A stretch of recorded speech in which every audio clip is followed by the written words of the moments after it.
Welcome to టీవీ6 news. ముందుగా headlines చూద్దాం.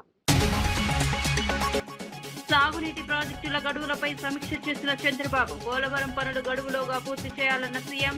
భూగర్భ జలాలపై దీర్ఘకాలిక ప్రణాళికలు సిద్ధం చేయాలని ఆదేశం. సాగునీటి ప్రాజెక్టులు రాష్ట్రానికి కీలకమన్న చంద్రబాబు.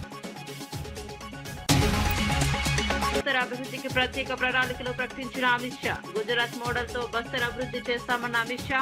మావోయిస్టు ప్రభావం తగ్గిందన్న కేంద్ర హోంమంత్రి. యువత ఉపాధికి ప్రాధాన్యం ఇస్తామన్న అమిత్ షా.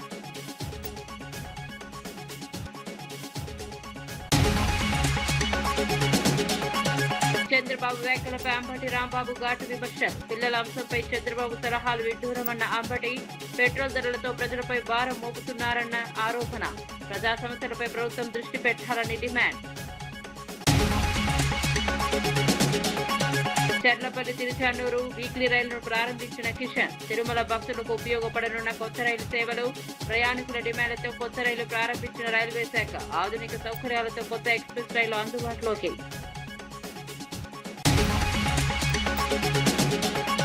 ప్రజాస్వామ్య స్ఫూర్తికి నిదర్శనంగా కేరళలో అరుదైన దృశ్యం. సీఎం ప్రమాణ స్వీకారానికి హాజరైన మాజీ సీఎం పినరయి. ప్రత్యర్థుల మధ్య పరస్పర గౌరవం చాటిన కేరళ నేతలు. రాజకీయాల్లో సంస్కారానికి నిదర్శనంగా నిలిచిన ఘటన.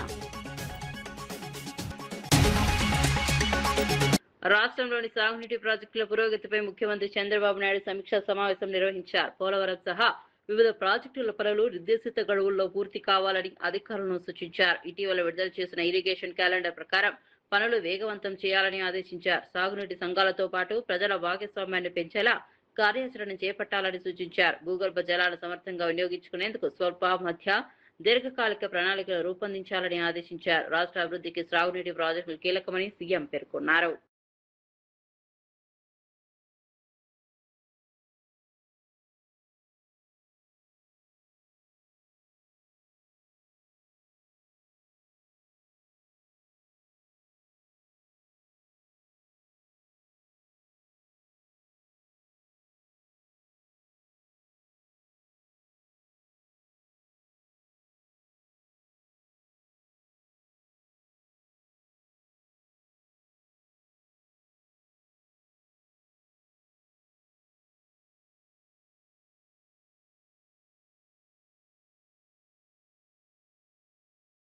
మాజీ మంత్రి జగదీష్ రెడ్డి నల్గొండ జిల్లాలో ఇద్దరు మంత్రులపై సంచలన ఆరోపణలు చేశారు. మిల్లర్ల నుంచి డబ్బులు తీసుకోవడం వల్లే రైతులపై కటింగ్ భారం పడుతోందని విమర్శించారు. రైతుల కష్టాలను అర్థం చేసుకోవాల్సిన ప్రభుత్వం వారిపై పరోక్షంగా అదనపు భారాలు మోపుతోందన్నారు. మిల్లర్లను కటింగ్ గురించి ప్రశ్నిస్తే మంత్రులకు ఇచ్చిన డబ్బులు ఎక్కడి నుంచి తెచ్చుకోవాలని సమాధానం చెబుతున్నారని ఆరోపించారు. రైతుల ప్రయోజనాలు పక్కన పెట్టి కొందరు ప్రయోజనాల కోసం వ్యవహరిస్తున్నారని మండిపడ్డారు.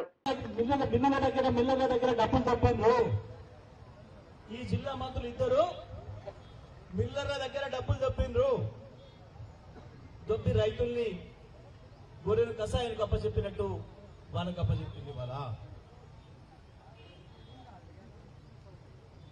ఏ మిల్లర్గా డబ్బులు తప్పలేదో ఈ జిల్లా మంత్రులు సమాధానం చెప్పాలి.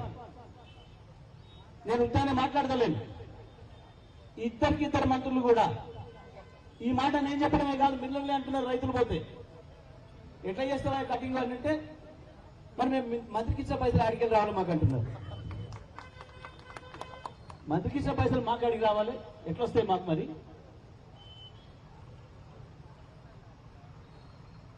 మీ కళ్ళంలో ఉన్న ఒడ్లను కూడా ఎక్కడ తడుస్తుందో మబ్బులు వచ్చినాయి అని అంటే కేసీఆర్ మా అందరు నొక్కిచ్చేది. మంత్రులకే కాదు, జాయింట్ ఎమ్మెల్యేలకు ఫోన్లు చేసేది. ఏమైందా వాన వస్తుందని వార్తలు వస్తున్నాయి, వాతావరణంలో వానలు వస్తాయని చెప్తున్నారు. మీ కళ్ళాలను చూసుకుంటున్నారా? అదేదో మా ఎమ్మెల్యే గారి పొలం అయినట్టు, నా పొలం అయినట్టు, కేసీఆర్ సొంత పొలం అయినట్టు. బండి భగీరథ వ్యవహారంలో బీఆర్ఎస్ మహిళా నాయకులు చార్మినార్ భాగ్యలక్ష్మి ఆలయం ప్రత్యేక ప్రార్థనలు నిర్వహించారు. కేంద్ర మంత్రికి మంచి బుద్ధి ఇవ్వాలని అమ్మవారిని ప్రార్థించినట్లు తెలిపారు. భాగ్యలక్ష్మి ఆలయం పట్ల కేంద్ర మంత్రికి ప్రత్యేక అనుబంధం ఉందని, అందుకే ఈ ఆలయానికి వచ్చామని పేర్కొన్నారు. ఈ వ్యవహారంపై పూర్తిగా పారదర్శకత, దర్యాప్తు జరగాలని డిమాండ్ చేశారు. రాజకీయ ఒత్తిళ్లకు లొంగకుండా నిజాలు బయటకు తీసుకురావాలని ప్రభుత్వాన్ని కోరారు. మైనర్ బాలిక అంశంలో ఎలాంటి రాజకీయ ప్రభావం ఉండకూడదని స్పష్టం చేశారు. నైతిక విలువల దృష్ట్యా ఈ వ్యవహారంపై బాధ్యతాయుత నిర్ణయాలు తీసుకోవాలని బీఆర్ఎస్ మహిళా నేతలు అభిప్రాయపడ్డారు. ఈ రోజు మేము కూడా ఛాలెంజ్ చేస్తా ఉన్నాం. అన్న నీ పుణ్యమే ఈ రోజు మేము కూడా ఇక్కడికి వచ్చి అమ్మవారిని దర్శించుకున్నాం. అమ్మవారిని ఒకటే కోరినాం, మీరు కేంద్ర సహాయ మంత్రిగా ఉండడం వల్లే పోలీసు వాళ్ళు బండి సాయి భగీరథను అరెస్ట్ చేయకుండా వారం రోజుల పాటు తత్సారం చేసినారు. ఇదే పదవిలో మీరు ఇంకా కొనసాగుతూ ఉంటే బండి సాయి భగీరథ కేసు నీరుగారిపోతుందేమో అనే ఆలోచన ప్రజలలో బాగా ఉన్నది. కాబట్టి మీరు చెప్పినా చెప్పకపోయినా కేంద్ర సహాయ మంత్రి కాబట్టి ఇప్పటికి వారం రోజులు దాటేసుకుంటూ వచ్చినారు. భవిష్యత్తులో కూడా అట్లాంటి పరిస్థితి ఉంటుందేమో అని చెప్పి ప్రజల్లో ఇంకా కూడా అట్లాంటి కన్ఫ్యూజన్ ఉంది. కాబట్టి బండి సంజయ్ గారు మీకు మీరే బాధ్యత వహించి మీరు మీ పదవికి రాజీనామా చేస్తే దేశం మొత్తం, రాష్ట్రమే కాదు దేశం మొత్తం కూడా గర్విస్తుంది మిమ్మల్ని చూసి. కాబట్టి మీకు అట్లాంటి సద్బుద్ధిని ఇవ్వాలని చెప్పి అమ్మవారిని వేడుకోవడానికి ఈ రోజు మేము వచ్చినాం. భగీరథ్ వ్యవహారంపై తెలంగాణ బీజేపీ అధ్యక్షుడు రామచంద్రరావు ఘాటుగా స్పందించారు. బండి సంజయ్ కుటుంబానికి సంబంధించిన అంశాన్ని బీఆర్ఎస్ నేతలు రాజకీయ రాద్ధాంతంగా మారుస్తున్నారని ఆరోపించారు. బీజేపీ ఎదుగుదలను తట్టుకోలేక వ్యక్తిగత అంశాలను రాజకీయ ప్రయోజనాల కోసం వాడుకుంటున్నారని విమర్శించారు. పార్టీని రాజకీయంగా ఎదుర్కోలేక సోషల్ మీడియా బృందాలు రిటైర్డ్ అధికారులను ఉపయోగిస్తున్నారని పేర్కొన్నారు. ప్రజా సమస్యలపై పోరాటం చేయాల్సిన ప్రతి క్షణం కుటుంబ వ్యవహారాలను రాజకీయ అంశాలుగా మార్చడం సరికాదన్నారు. ప్రజలు అన్నింటినీ గమనిస్తున్నారని, వాస్తవాలు త్వరలోనే బయటపడతాయని చెప్పారు. బండి సంజయ్ గారి ఒక విషయాన్ని, కుటుంబ విషయాన్ని తీసుకొచ్చి ఇంకో కుటుంబం, ఇంకో ఆ మైనర్ అమ్మాయి కుటుంబాన్ని కూడా రోడ్డు మీద తెలుస్తున్నారు. మీకు వేరే కార్యక్రమం లేనట్టు మీ లీగల్ సెల్ టీము, మీ సోషల్ మీడియా టీము, మీ రిటైర్డ్ పోలీస్ ఆఫీసర్స్ టీము ఏం పని లేనట్టు ఇదే పని పెట్టుకున్నారు. నేను బీఆర్ఎస్ పార్టీని అడుగుతాను, what is the moral right your god? అయిపోయింది. What is enough is enough. ఇంకా భారతీయ జనతా పార్టీ ఇంకా మమ్మల్ని బద్నాం చేస్తే, పార్టీ మీరు తట్టుకోలేకపోతే రాజకీయంగా మీరు రాజకీయాన్ని విత్డ్రా కాండి. Fight politically with us. Don't fight on personal issues.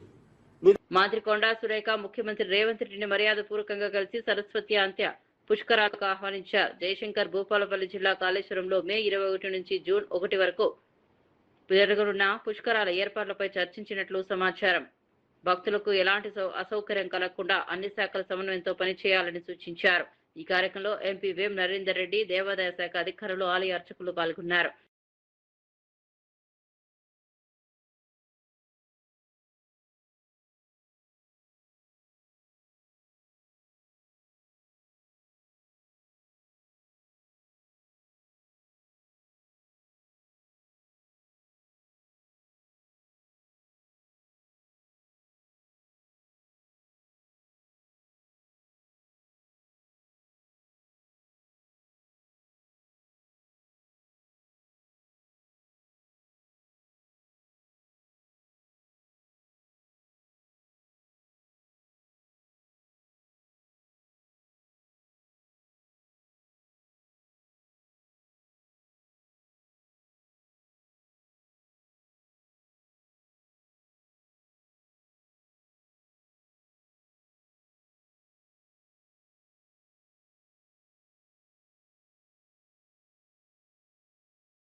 ఛత్తీస్గఢ్లోని మావోయిస్టు ప్రభావిత ప్రాంతం బస్తర్లో కేంద్ర హోంమంత్రి అమిత్ షా పర్యటించారు. ప్రధాని మోదీ నాయకత్వంలో మావోయిస్టు ప్రభావాన్ని తగ్గించామని వెల్లడించారు. బస్తర్ ప్రాంత సమగ్ర అభివృద్ధికి ప్రత్యేక కార్యాచరణ ప్రణాళికలు రూపొందించామని తెలిపారు. గుజరాత్ తరహా అభివృద్ధి మోడల్ను బస్తర్లో అమలు చేస్తామని చెప్పారు. అభివృద్ధి ప్రణాళికల్లో భాగంగా భద్రతా క్యాంపులను సేవా కేంద్రాలుగా మారుస్తామని వెల్లడించారు. క్రీడా రంగానికి ప్రాధాన్యం ఇస్తూ ఒలింపిక్ స్థాయి అవకాశాలు కల్పించేందుకు చర్యలు తీసుకుంటామని చెప్పారు. అభివృద్ధి, భద్రత, యువత, ఉపాధి అంశాలకు ప్రభుత్వం అత్యంత ప్రాధాన్యం ఇస్తోందని అమిత్ షా పేర్కొన్నారు.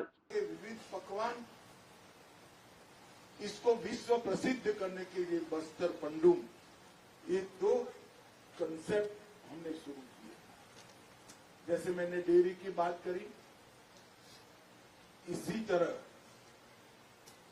आपके लिए बनाई एक राष्ट्रीय स्तर की कोऑपरेटिव के माध्यम से वनोपज का भी अच्छे तरीके से पैकेजिंग, ब्रांडिंग और मार्केटिंग तीनों करने का हमने संकल्प लिया है। और मैं मानता हूं कि डेयरी और वन उपज ये दोनों मिलकर यहां पर रोजगारी का एक नया युग शुरू हो। तो जब गांव में बिजली आती, अभी बहन कह रही थी हमारे गांव में बिजली आ गई, हमारे गांव में शुद्ध पीने का पानी आ गया है और मुफ्त चावल मिल रहा है। सब आपके जीवन के अंदर बहुत बड़ा परिवर्तन। अब धान उगाइएगा जरूर, मगर वो धान आपका सरकार 3100 रुपया से खरीद लेगी, आपके खाने का चावल सरकार मुफ्त में। तो धान का पैसा आपके बच्चों के विकास के लिए बच जाएगा, डेयरी का पैसा आपके बच्चों के विकास के लिए बच जाएगा, और वन उपज का पैसा भी आपके बच्चों के विकास से बच जाएगा। सरकार ने आरक्षण की व्यवस्था की है आदिवासी भाइयों बहनों के लिए। कहीं पर भी नौकरी की एडवर्टाइज निकलती है तो 15% आरक्षण आपके लिए सुनिश्चित। एक बार बच्चे को पढ़ा लिए तो उसको सरकारी नौकरी भी मिलेगी और उद्योगों में भी नौकरी मिलेगी। मैं मानता हूं कि यही दिन के लिए शहीद वीर गुंडा धूल ने ये विद्रोह किया होगा, ये आजादी का आंदोलन चलाया, और आज उनकी ही भूमि को इसीलिए पसंद किया गया है कि आजादी देश भर में तो 77-78 साल पहले आ गई, मगर हमारे बस्तर में 31 मार्च 2026 के बाद आजादी का सूर्योदय हुआ है।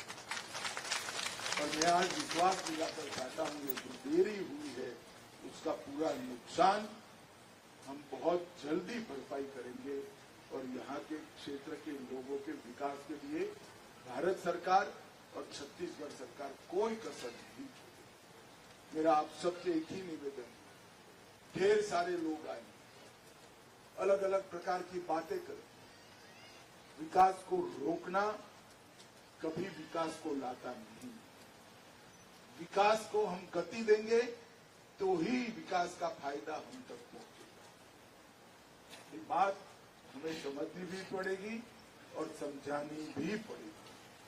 अंत में फिर से एक बार गांव के सभी आदिवासी भाइयों को मन पूर्वक बहुत बहुत शुभकामनाएं देना चाहता हूं कि आज आपके गांव से जो शुरुआत हुई है, ये पूरे बस्तर में 70 कैंप जब ऐसे बन जाएंगे, ये हमारे लिए एक नया आजादी का भी दिन होगा और सूर्योदय का भी दिन होगा। आप सभी को बहुत बहुत शुभकामनाएं, जोहार, प्रणाम, नमस्कार। విపత్తుల సమయంలో తొలి గంట అత్యంత కీలకమని మంత్రి పొంగులేటి శ్రీనివాసరెడ్డి అన్నారు. హైదరాబాద్ ఖైరతాబాద్ హెచ్ఎండిఏ మైదానం నిర్వహించిన భారీ విపత్తు నిర్వహణలో మాక్ డ్రిల్ కార్యక్రమాన్ని ప్రారంభించారు. జిల్లా కలెక్టర్, హైడ్రా కమిషనర్, అగ్నిమాపక శాఖ అధికారులతో కలిసి ప్రత్యేక ప్రదర్శనలను పరిశీలించారు. రక్షణ బృందాలు నిర్వహించిన విన్యాసాలు అత్యవసర పరిస్థితుల సమన్వయాన్ని మెరుగుపరచడమే లక్ష్యంగా చేపట్టినట్లు తెలిపారు. రాష్ట్రంలో విపత్తు నిర్వహణ వ్యవస్థను మరింత బలోపేతం చేసేందుకు ఆధునిక సాంకేతికతను తీసుకురానున్నట్లు చెప్పారు. డ్రోన్లు, ఆధునిక కమ్యూనికేషన్ వ్యవస్థలను అందుబాటులోకి తీసుకురానున్నట్లు మంత్రి వెల్లడించారు. విపత్తు వచ్చినప్పుడు, ప్రజల కష్టాల్లో ఉన్నప్పుడు, వరదలో, అగ్ని ప్రమాదాలో ఊహించని రీతిలో సంభవించినప్పుడు వారిని ఎలా రక్షించగలుగుతాము, ఎలా ఆ ప్రజలకి బాసటగా ఉండగలుగుతామనేది ఈరోజు ఈ మాక్ డ్రిల్ యొక్క ముఖ్య ఉద్దేశం. తెలంగాణ రాష్ట్రంలో అనేక జిల్లాల్లో ఇటు గోదావరి అటు కృష్ణా పొంగినప్పుడు, పై రాష్ట్రాల్లో అత్యధిక వర్షాలు కురిసి వరద వచ్చినప్పుడు ఈ ప్రాంతాల్లో అగ్ని కొన్ని సందర్భాల్లో సంభవించినప్పుడు దీన్ని ఎలా కాపాడాలి, ఎలా రక్షించాలి అనే అంశం మీద ప్రపంచంలో ఉన్న లేటెస్ట్ ఎక్విప్మెంట్ అంతా తెలంగాణ రాష్ట్రంలో తీసుకొచ్చే దాంట్లో రాష్ట్ర ప్రభుత్వం అధికారుల సూచనలు ఆలోచనలకు అనుగుణంగా క్షుణ్ణంగా పరిశీలించే దాంట్లో భాగంగా ఈ మాక్ డ్రిల్ని డెఫినెట్గా మంచి తెలంగాణ రాష్ట్రానికి జరుగుద్దని మనస్ఫూర్తిగా ఆశిస్తూ ఇంత మంచి కార్యక్రమాన్ని ఏర్పాటు చేసిన మా అధికారులకి సహకరించిన అధికారులకు కూడా మరొకసారి అభినందనలు కృతజ్ఞతలు చెప్తూ అందరి దగ్గర సెలవు. తెలంగాణలో గోవుల అక్రమ రవాణాను అరికట్టాలని డిమాండ్ చేస్తూ బీజేపీ ఎమ్మెల్యే రాజాసింగ్ రాష్ట్ర డీజీపీకి బహిరంగ లేఖ రాశారు. ఇటీవల గోవుల లారీని గోరక్షకులు అడ్డుకున్న ఘటనను ఆయన ప్రస్తావించారు. చట్టం అందరికీ సమానంగా వర్తించాలని, ఎలాంటి రాజకీయ ప్రవాహం లేకుండా పోలీసులు పనిచేయాలని కోరారు. గోవుల అక్రమ రవాణాపై కఠిన చర్యలు తీసుకోవాలని విజ్ఞప్తి చేశారు. గోరక్షకులను బెదిరించడం, వారిపై కేసులు నమోదు చేయడం సరికాదన్నారు. చట్టాన్ని నిక్షిప్తపాతంగా అమలు చేస్తేనే ప్రజల్లో నమ్మకం పెరుగుతుందని పేర్కొన్నారు. అక్రమ రవాణాపై ప్రత్యేక చర్యలు తీసుకోవాలని రాజాసింగ్ డిమాండ్ చేశారు.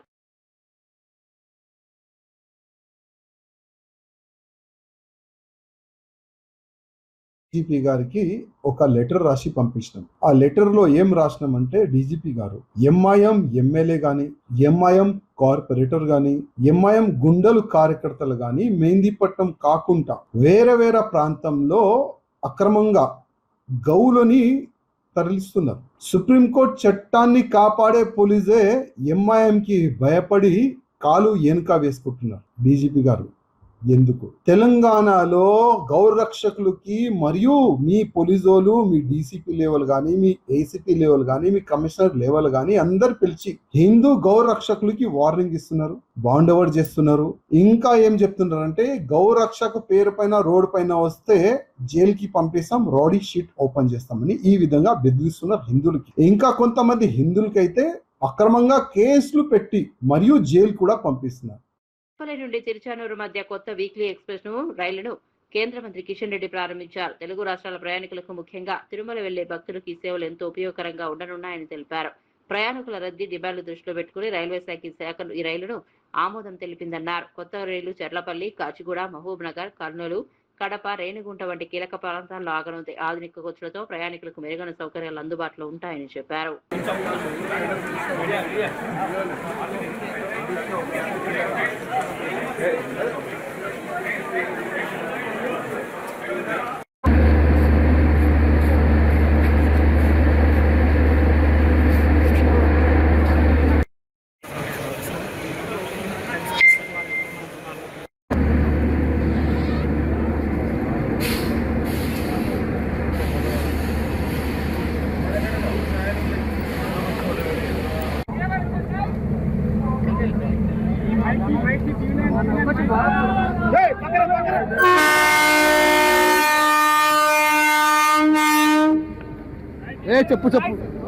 ఎక్కువ మంది పిల్లల్ని కనాలన్న చంద్రబాబు వ్యాఖ్యలపై వైసీపీ నేత అంబటి రాంబాబు తీవ్రంగా స్పందించారు. చంద్రబాబు, లోకేష్ ఒక్కో బిడ్డడే కనగా ఇప్పుడు ఇతరులకు సలహాలు ఇవ్వడం విడ్డూరంగా ఉందన్నారు. లోకేష్ డబ్బులకే ఎక్కువ ప్రాధాన్యం ఇస్తారని విమర్శించారు. పెట్రోల్ పై స్థానిక పన్నులు, వ్యాట్ తగ్గించకుండా ప్రజలపై భారాలు మోపుతున్నారని ఆరోపించారు. ప్రజా సమస్యలను పక్కన పెట్టి ప్రచార రాజకీయాలు చేయడం సరికాదన్నారు. ప్రజల అవసరాలు, జీవన వ్యయాలపై ప్రభుత్వం దృష్టి పెట్టాలని సూచించారు. రాష్ట్ర ప్రజల సంక్షేమంపై చిత్తశుద్ధితో నిర్ణయాలు తీసుకోవాల్సిన అవసరం ఉందని అంబటి రాంబాబు పేర్కొన్నారు. అతను కూడా ఒకనే గంట రాసుకోండి. రేపు వాళ్ళ ఆస్తులు మాత్రం చెదరకూడదు, వాళ్ళ ఆరోగ్యాలు మాత్రం దెబ్బతినకూడదు. మీరు మాత్రం పెళ్ళైన కొత్త వాళ్ళు అందరూ ఇప్పుడు ఇద్దరు కంటే ఇంకోళ్ళు కానీ 30,000 ఇస్తాడు బాబు, జీవితాంతం బతకొచ్చు. మీ అబ్బాయిని పుట్టానుకో జీవితాంతం బతకొచ్చు. ఆయన్ని ఎంబీబీఎస్ కూడా చదివించవచ్చు 30,000తో. అర్థమైందా? 40,000 ఇస్తాడు 4వ పిల్లల కంటే. ఇక చూసుకోండి, ఇక 40,000 పెట్టి అమరావతిలో 10 ఎకరాలు కొనుక్కోవచ్చు. ఎంత డబ్బు ఇస్తున్నాడు మీ దుంప దగ్గర ఏలం పాటు పెట్టాడు. 30,000, 40,000, ఇద్దరు కంటే లేదు, ముగ్గురు కంటే 30, నలుగురు కంటే 40, 5 కంటే 50. ఏంది ఏలం పాట? పిల్లల గంటానికి ఏలం పాట. నువ్వు మాత్రం ఒకనే గంటావు, మీ అబ్బాయి మాత్రం ఒకనే గంటాడు. ఏందా ఇది నీకు ఆదర్శం? నీకు అసలు హక్కు ఉందా చెప్పే హక్కు? పిల్లల్ని ఎవరు కంటారు? ఆర్థిక స్తోమత బాగున్నప్పుడు. ఆర్థిక స్తోమత బాగుండా కనలేకపోతున్నారయ్యా, ఎందుకంటే పెంచడం కష్టమైపోతుంది కాదా? అసలు పూర్వాన్ని స్కూల్లో చేర్చాలంటే ఎంత అవుతుంది? చదివించాలంటే ఎంత అవుతుంది? వాళ్ళ భవిష్యత్తు ఏంటి? ఏం అవసరం? కనండి డబ్బులు ఇస్తాడు. ఎందుకనేది నీ దుంప జగ. అందువల్ల మీరందరూ విలేకరులు అందరూ పెళ్ళైన వాళ్ళు ఎవరు ఉంటే యువకులు, ఇద్దరు కంటే ఆపమాకండి, 3 వాళ్ళని కనండి. ఇంటికి మిమ్మల్ని కొడతారు. నిజామాబాద్ ఎంపీ అరవింద్ పై ఫిషరీస్ కార్పొరేషన్ చైర్మన్ మెట్టు సాయి కుమార్ తీవ్ర విమర్శలు చేశారు. అరవింద్ ఎప్పుడు అసత్య ప్రచారాలకే పరిమితం అవుతున్నారని ఆరోపించారు. రాష్ట్రంలోని 119 నియోజకవర్గాల్లో సగం స్థానాల్లో కూడా బీజేపీకి బలమైన అభ్యర్థులు లేరని వ్యాఖ్యానించారు.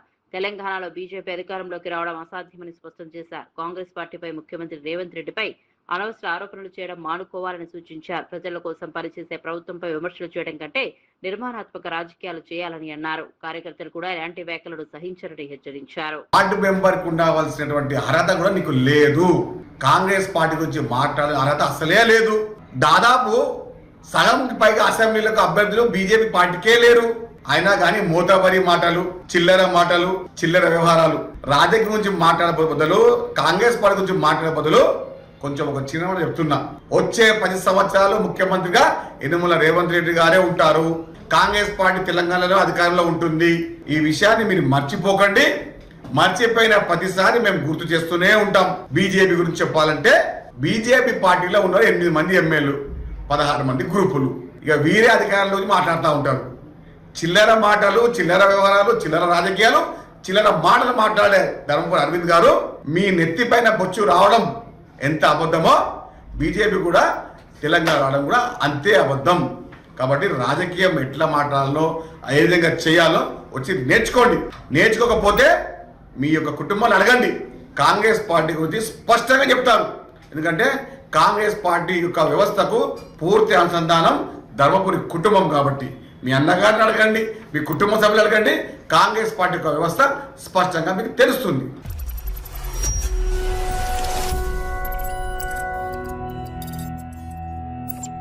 రాజకీయాల్లో ప్రజాస్వామ్య స్ఫూర్తిని ప్రతిబింబించే అరుదైన దృశ్యం కనిపించింది. రాష్ట్ర కొత్త ముఖ్యమంత్రిగా బీడీ సతీశన్ బాధ్యతలు స్వీకరించిన కార్యక్రమానికి మాజీ ముఖ్యమంత్రి పినరయి విజయన్ హాజరు కావడం విశేషంగా మారింది. ఎన్నికల్లో ప్రత్యర్థులుగా తలపడిన నాయకులు అధికారం మార్పిడి సమయంలో పరస్పర గౌరవం చూపించడం రాజకీయ వర్గాల్లో చర్చనీయాంశమైంది. రాజకీయాల్లో విభేదాలు సహజమైనప్పటికీ ప్రజాస్వామ్య విలువలు మరింత ముఖ్యమని ఈ పరిణామం చాటి చెప్పిందని విశ్లేషకులు అభిప్రాయపడుతున్నారు. మరోవైపు ముఖ్యమంత్రిగా ఎంపికైన వెంటనే సతీశన్ కూడా పినరయి విజయన్ నివాసానికి వెళ్లి మర్యాదపూర్వకంగా కలిశారు. రాజకీయాల్లో సంస్కారం, పరస్పర గౌరవం కొనసాగితే ప్రజల్లో కూడా మంచి సందేశం వెళ్తుందని పలువురు అభిప్రాయపడుతున్నారు.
National song Arabica.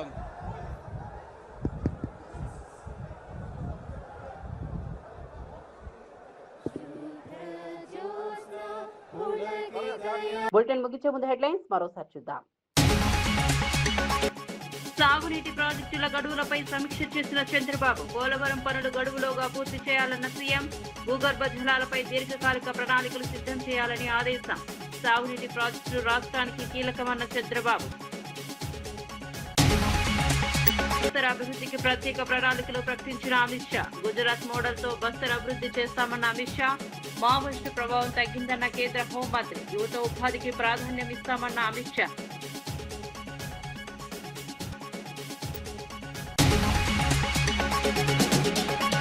చంద్రబాబు వ్యాఖ్యలపై అంబటి రాంబాబు ఘాటు విమర్శలు. పిల్లల అంశంపై చంద్రబాబు సలహాలు విడ్డూరమన్న అంబటి. పెట్రోల్ ధరలతో ప్రజలపై భారం మోపుతున్నారన్న ఆరోపణ. ప్రజా సమస్యలపై ప్రభుత్వం దృష్టి పెట్టాలని డిమాండ్.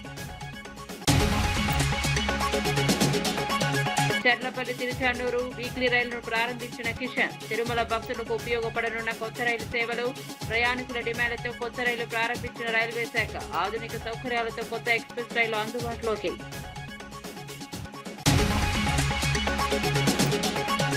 ప్రజాస్వామ్య స్ఫూర్తికి నిదర్శనంగా కేరళలో అరుదైన దృశ్యం. సీఎం ప్రమాణ స్వీకారానికి హాజరైన మాజీ సీఎం పినరయి, ప్రార్థిస్తుల మధ్య పరస్పర గౌరవం చాటిన కేరళ నేతలు. రాజకీయాల్లో సంస్కారానికి నిదర్శనంగా నిలిచిన ఘటన.